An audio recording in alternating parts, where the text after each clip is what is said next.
Hello बच्चों, स्वागत है आप सभी का स्मार्ट स्कूल हब में।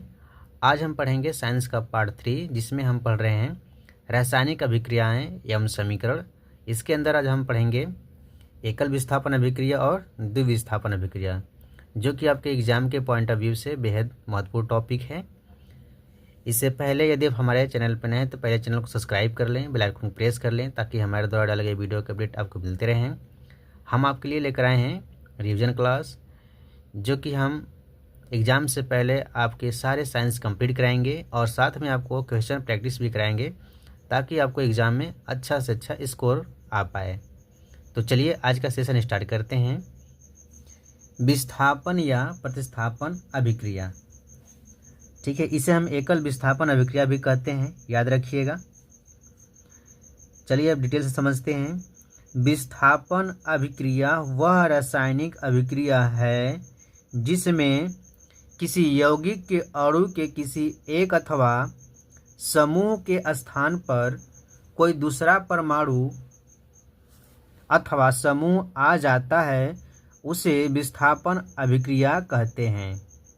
ठीक है, जैसे कोई एक परमाणु है एक और यहाँ पे यौगिक है Bc। ठीक है, यदि परमाणु A परमाणु B से ज़्यादा क्रियाशील है, परमाणु A परमाणु B से ज़्यादा क्रियाशील है, तो क्या करेगा, B को यहाँ से प्रतिस्थापित कर देगा और क्या बनाएगा, AC बनाएगा। ठीक है, साथ में B अलग हो जाएगा। ऐसा क्यों होता है? क्योंकि जब A ज़्यादा क्रियाशील होता है वह B को प्रतिस्थापित कर देता है अगर B कम क्रियाशील रहेगा। ठीक है, और ऐसा क्यों होता है? क्योंकि सक्रियता श्रेणी होती है, उसमें क्या होता है, जो तत्व ज़्यादा क्रियाशील हैं, जैसे आपका पोटेशियम हो गया, सोडियम हो गया, कैल्शियम हो गया। अगर पोटेशियम रहेगा तो सोडियम को क्या करेगा, प्रतिस्थापित करेगा, क्योंकि सोडियम क्या है, आपका पोटेशियम क्या है, सोडियम से ज़्यादा क्रियाशील है। ठीक है, उसी प्रकार से अगर सोडियम है और कैल्शियम है, इसमें क्या करेगा कि सोडियम जो ज़्यादा क्रियाशील है वह कैल्शियम को प्रतिस्थापित कर देगा। इसको हम एक अन्य उदाहरण से समझते हैं। जैसे मान लीजिए कि आपका राम है, राम कैसा है, बॉडी बिल्डर है, और यहाँ पे श्याम क्या है, पतला इंसान है, और साथ में सीता है। ठीक है, अब सीता और श्याम की यहाँ पे जोड़ी है, लेकिन यहाँ राम क्या आ गया, बॉडी बिल्डर, और इसको श्याम को बोला कि तुम चलो यहाँ से हटो, तुम्हारा यहाँ काम नहीं है। तो क्या करेगा, राम तो बॉडी बिल्डर है, श्याम को मारेगा 2 झापड़ और इसको यहाँ से हटा देगा। तो अब क्या हो जाएगा, अब राम सीता के साथ हो जाएगा, और यहाँ पे क्या हो गया, श्याम अकेला हो गया। ठीक है, श्याम अकेला होगा। क्यों? क्योंकि श्याम कमज़ोर है। आशा करता हूँ कि आपको समझ में आ गया होगा। अब हम एक उदाहरण ले लेते हैं। ठीक है, जैसे कि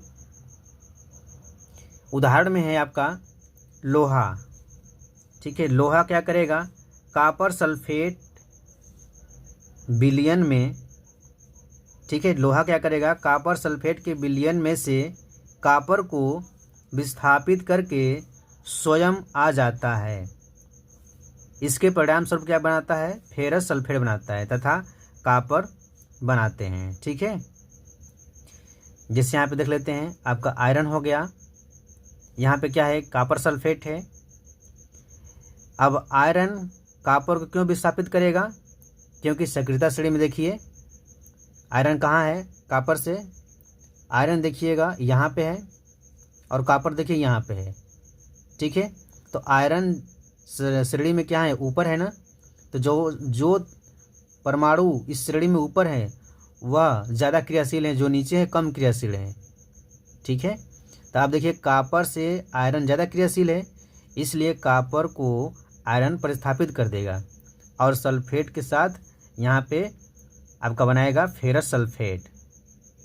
ठीक है, और कॉपर को अलग कर देगा। ठीक है, देखिए यहाँ पे पोटेशियम है, फिर सोडियम है, कैल्शियम है, मैग्नीशियम है, एल्युमिनियम है, जिंक है, आयरन है, लेड है, आपका कॉपर है, Ag है, ये है। इसे याद रखिएगा। ठीक है, इसी से आप इस समीकरण को आसानी से हल कर पाएंगे। ठीक है, ये याद होना चाहिए, एग्जाम में प्रश्न पूछ भी लेता है तो याद तो रहना चाहिए। देखिए यहाँ पे क्या है कि इस श्रेणी में आयरन आपका कॉपर से ऊपर है। ठीक है, तो ऊपर वाले जितने भी तत्व हैं ज़्यादा क्रियाशील है, जैसे जैसे नीचे आएंगे वह कम क्रियाशील होते चले जाएंगे। ठीक है, यदि हम नीचे से ऊपर जाएंगे तो क्रियाशीलता बढ़ती जाएगी, और ऊपर से नीचे आएंगे तो क्रियाशीलता घटती है, इसे याद रखिएगा।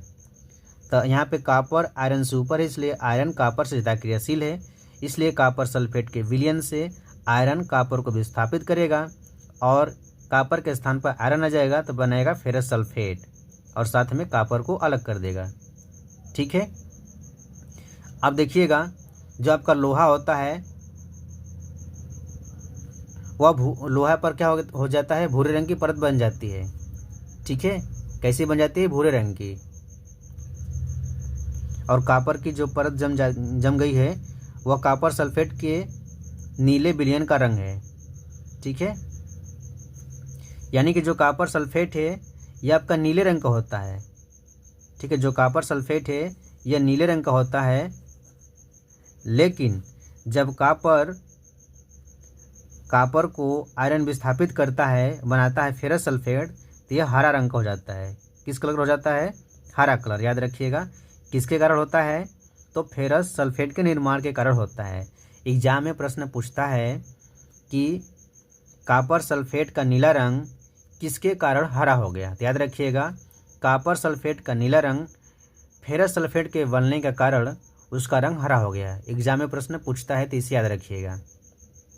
ठीक है,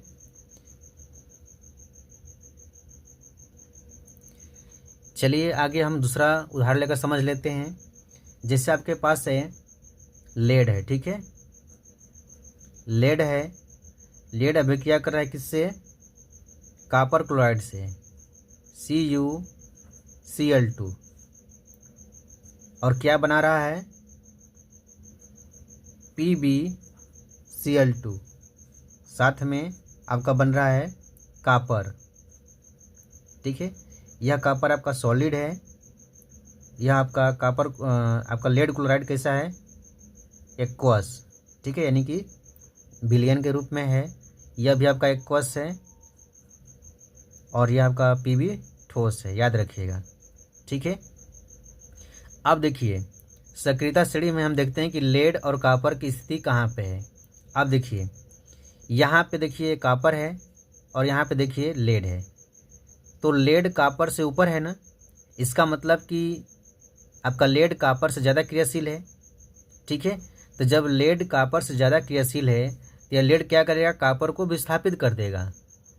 ठीक, विस्थापित करने के बाद क्या बनाएगा, यहाँ पे आपका लेड क्लोराइड बन जाएगा, और साथ में आपको कॉपर अलग हो जाएगा।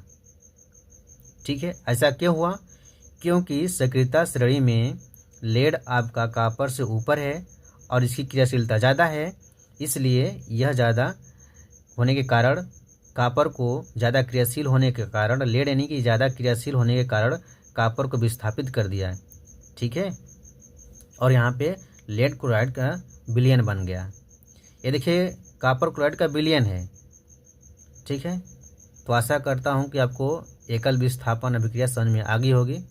अब हम आगे समझते हैं द्विविस्थापन अभिक्रिया। चलिए अब हम द्विविस्थापन अभिक्रिया को समझ लेते हैं। ठीक है, द्विविस्थापन अभिक्रिया जिस रासायनिक अभिक्रिया में यौगिकों के आयनों अथवा घटकों की अदला बदली हो जाती है तथा नए यौगिक बनते हैं, वह द्विविस्थापन अभिक्रिया कहलाती है। ठीक है, एक उदाहरण से हम समझ लेते हैं। जैसे हमारे पास ये पहला यौगिक है AB, यहाँ पे दूसरा यौगिक है CD।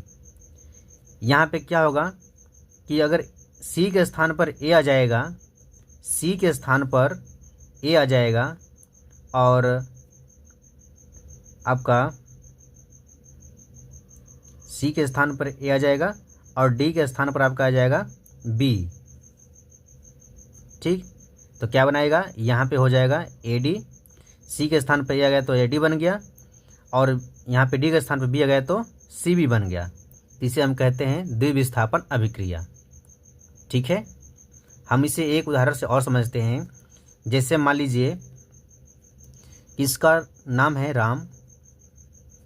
ठीक है, इसका नाम है सीमा। क्या नाम है, सीमा। इसका नाम है रवि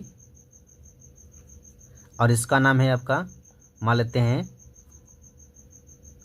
सीता। ठीक, सीता है। अब यहाँ पे राम सीमा में झगड़ा हो रहा है और यहाँ पे रवि सीता में झगड़ा हो रहा है।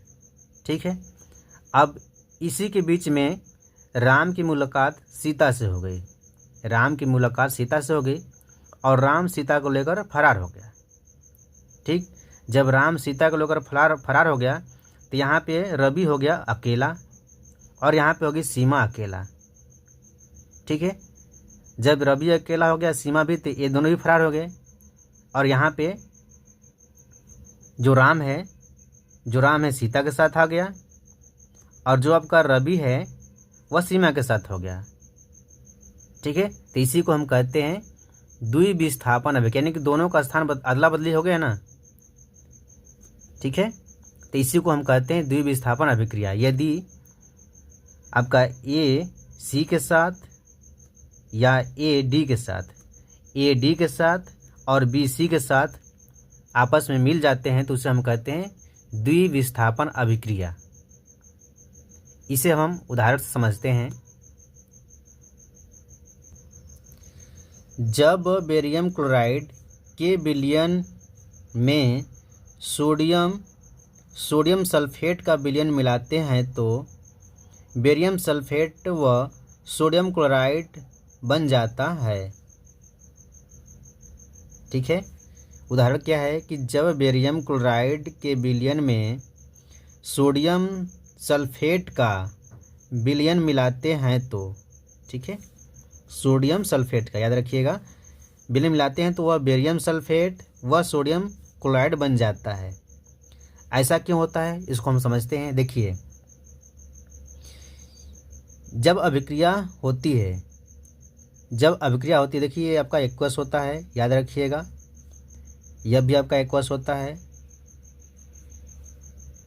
और बेरियम सल्फेट आपका ठोस होता है और यह आपका एक्वस होता है, इसे याद रखिएगा।